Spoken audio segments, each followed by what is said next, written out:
جنرال سمیع سادات خلیل الرحمن حقانی لوی توريست او د پاکستان غلام و. سلام، وخت مو بخیر.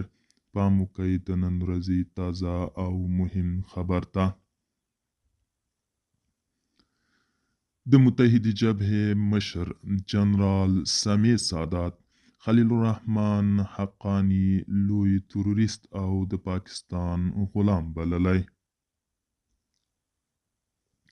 هغه ویلي چې د نوموړي په وژل کېدو له زړه خوشحاله شوی. نوموړي حقانی د شاه شهید چارای زنبق او چارای عبدالحق څلور لارو د شاهدانو اصلي قاتل بللی.